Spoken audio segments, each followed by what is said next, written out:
Ini cerita panjang atau singkat nih? Boleh. Singkat ya, soalnya waktu terbatas banget ya.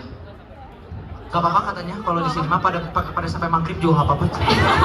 Takut. Ya Bu Hidayah, aman tuh. Oke, jadi salam kenal lagi. Jadi aku dulu SMA-nya di Surabaya, SMA negeri juga, SMA negeri 5 Surabaya. Terus habis itu di SMA itu sebenarnya dari aku SD, dari aku kecil aku udah punya impian untuk kuliah di luar negeri. Dan tapi aku sadar diri karena keluarga aku bukan keluarga yang mampu untuk membiayai aku untuk sekolah di luar negeri, bahkan untuk liburan ke luar negeri, pergi ke luar negeri aja itu nggak bisa. Jadi aku asal beasiswa, jadi dari kecil aku cari beasiswa. Kamu udah pernah baca? Di sini ada kelas 11 nggak sih, 11 10 gitu. Nah ini kesempatan kalian, yang kelas 12 juga, ini kesempatan kalian buat cari-cari beasiswa. Cuma kalau dari kelas 10 kelas 11 semakin kalian cepet cari-cari beasiswa atau cari informasi mengenai sesuatu, oh ada kok tisu Kak, mantap, thank you. Semakin matang juga persiapannya. Jadi aku waktu itu riset beasiswa apa yang ada. Yang untuk S1 kan jarang banget beasiswa ke luar negeri ya. Tapi aku nemu waktu itu di Singapura, di NTU. NTU itu ya top 20 lah di dunia. Cuma akhirnya aku belajar di situ dari kelas 10 sampai kelas 12. Jadi di kelas 10, yang kelas 10 mana kelas 10 tadi? Di kelas 10 aku adalah orang yang bisa aku bilang ansos banget. Karena dulu aku di kelas 10 itu pingin banget menang olimpiade, tapi aku mulainya telat. Banyak orang yang udah belajar olimpiade itu dari SD, SMP gitu. Aku baru mulai di SMA. Jadi apa yang aku lakukan, mungkin banyak teman-teman di sini mikir, "Oh, Jerome tuh jenius gitu, pintar matematika." Tapi sebenarnya ya nggak gitu juga. Aku di kelas 10 pernah ikut lomba sekali dan aku kalah. Bahkan penyisihan aja aku nggak lolos. Penyisihan lomba-lomba biasa gitu, aku nggak lolos. Akhirnya aku sadar, oh kemampuanku ini kurang banget untuk ikut olimpiade. Akhirnya di kelas 10 itu aku beli 8 buku matematika. Aku kerjain, aku habisin di kelas 10. Jadi setahun itu aku bertekad, aku nyesain kelas 10, 11, 12 dan kuliah semester awal-awal di kelas 10. Jadi setahun itu aku bener-bener ansos guys, kayak Instagramnya aku nggak main. Aku baru mulai main Instagram tuh di kelas 11 dulu. Jadi di kelas 10 aku bener-bener cuma belajar dan ikut ekskul di sekolah. Singkat cerita, akhirnya di kelas 12 menang banyak olimpiade dan itu bantu aku untuk bisa daftar beasiswa. Tapi beasiswa ke Singapura itu aku cuma keterima di kampusnya doang. Di kampusnya aku keterima tapi beasiswa cuma setengah doang, dan setengah itu mahal banget juga. Belum lagi uang hidupnya. Akhirnya aku menyerah dan aku daftar beasiswa ke Jepang ini. Full uang hidup, uang sekolah semua full. Jadi kita ke Jepang nggak perlu keluar biaya apapun. Tapi waktu itu aku cek syaratnya, per tahun cuma 2 orang yang bakal dapat beasiswa itu. Tapi kan if you never try, how would we know? Nyanyi.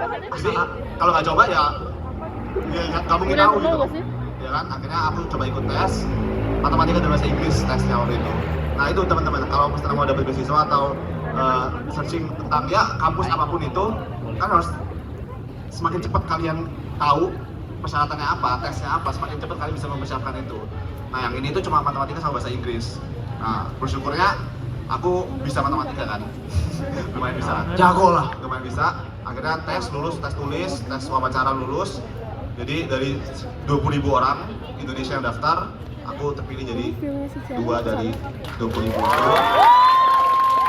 Dan itu ke Jepang, kuliah matematika terapan nggak kelihatan di Jepang, coba dikit lah. dan Iya, itu mah nggak kelihatan. udah lulus tahun kemarin, 2022. Cuma kelihatan nggak di situ? Tepuk tangan dulu.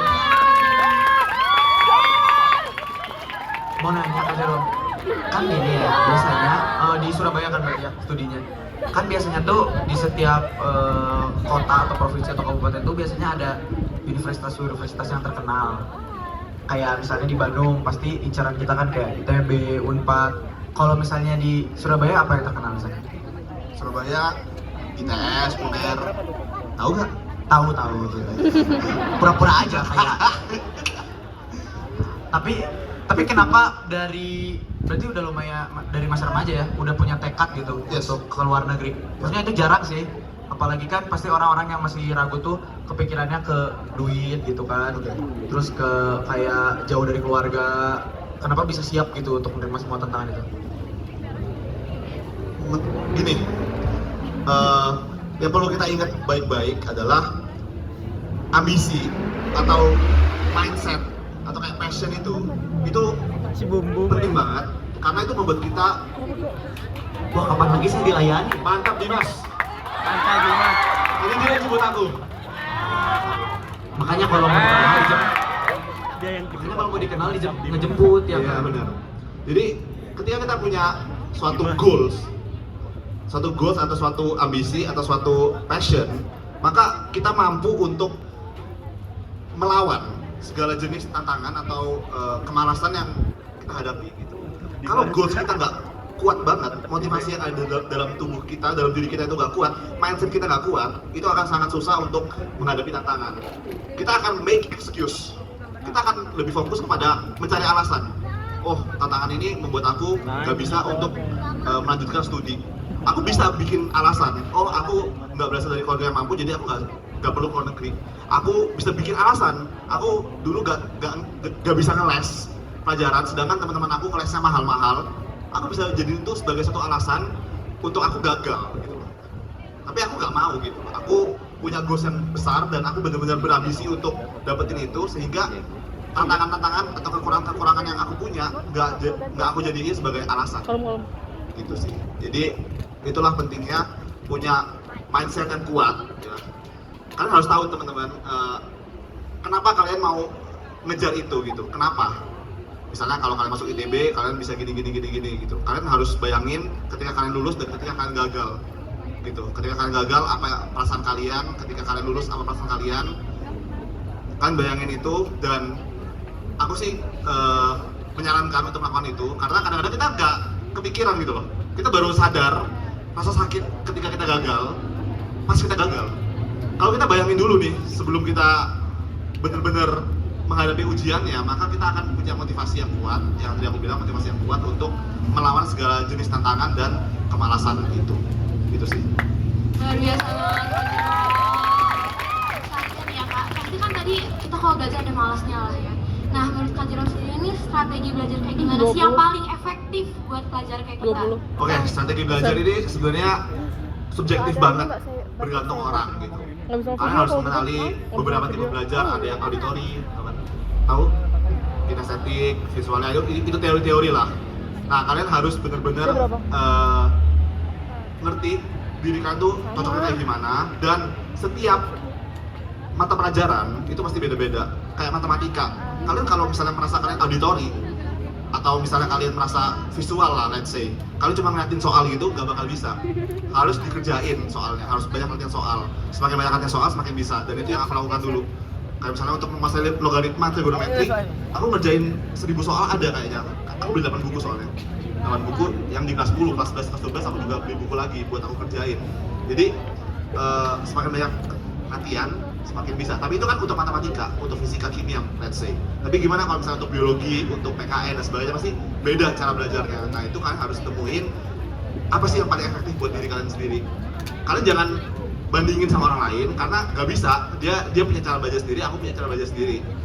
Kalau misalnya kalian merasa kalian nggak bisa belajar berkelompok, ya jangan berkelompok, belajar sendiri. Kalau aku dulu, aku merasa kalau belajar berkelompok itu bikin aku kayak nggak bisa fokus, malah jadi ngobrol atau kayak gimana. Tapi ada beberapa orang yang kalau nggak ada teman belajarnya, malah jadi nggak termotivasi buat belajar. Jadi kalau dulu yang aku lakukan adalah aku belajar dulu sendiri.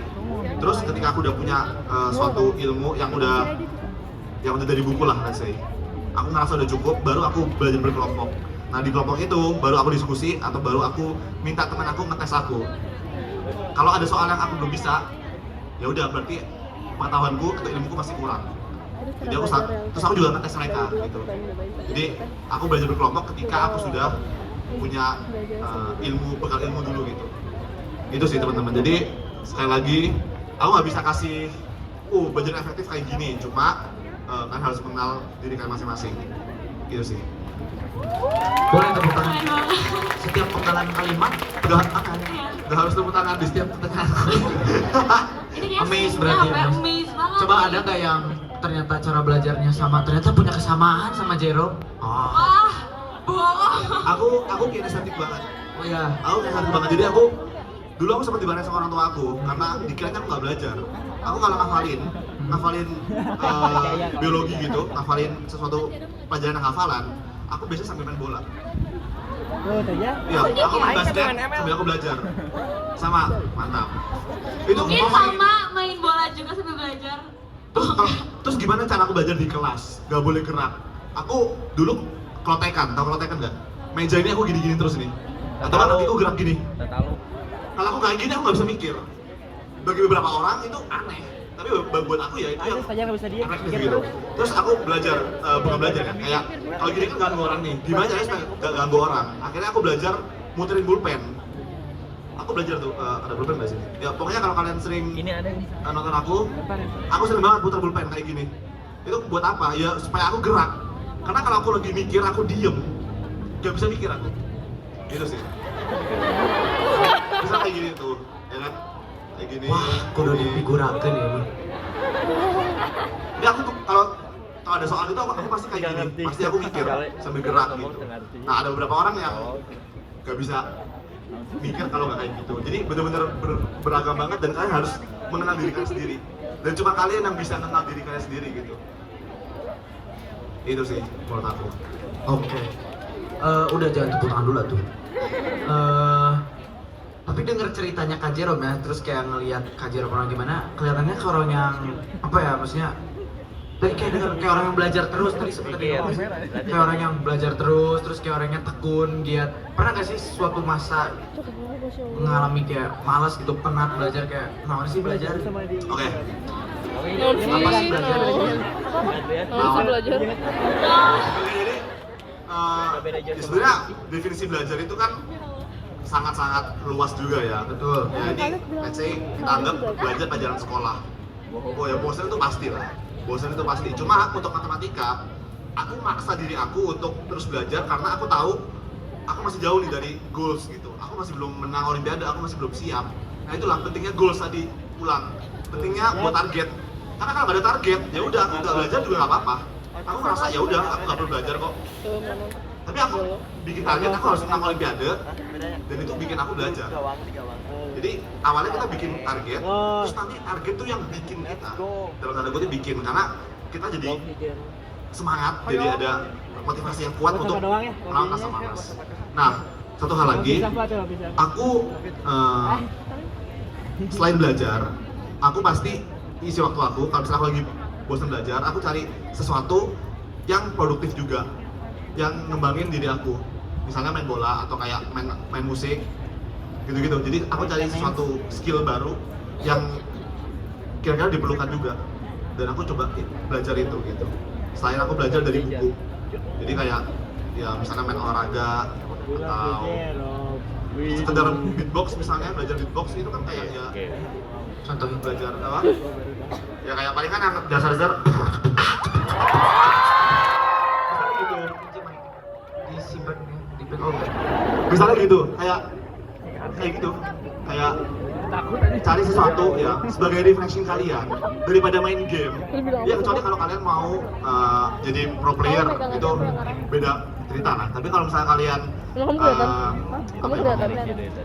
bisa mencari suatu hobi lain atau suatu cara untuk refreshing yang juga produktif, itu it's a better way gitu. Kayak dulu kalau misalnya di kuliah, cara konkretnya nge-YouTube. Jadi ketika aku bosen belajar untuk kuliah, aku refreshingnya dengan cara bikin konten YouTube atau kayak ngerjain YouTube gitu. Kan dulunya produktif. Daripada aku main, mending aku create something atau kayak improving myself. Itu sih. Jadi buat teman-teman di sini yang masih muda, yang mungkin juga belum tahu hobinya apa, belum tahu jago di mana, belum tahu kedepannya mau ngapain, itu mungkin karena kita belum explore diri kita dengan baik gitu. Coba kalian belajar masak deh, siapa tahu kalian jago masak ternyata gitu. Ada banyak banget hal di dunia ini yang kita bisa pelajari gitu loh. Kita bisa menggunakan jam-jam kosong kita untuk belajar sesuatu yang baru, dan mungkin aja suatu saat akan berguna ilmunya. Menurut aku belajar itu gak ada yang gak berguna. Contohnya, contoh banget yang aku benar-benar sadar adalah ketika pandemi kemarin 2020 sampai 2021 lah.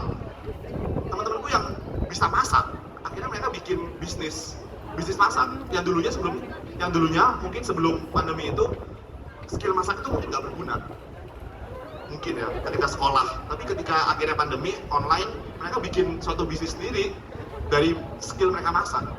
Aku langsung sadar, oh mungkin kita emang nggak butuh skill itu sekarang, tapi we don't know what will happen in the future.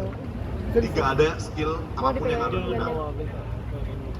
Gitu sih. Matiin dulu ya. Nanti segmen kedua.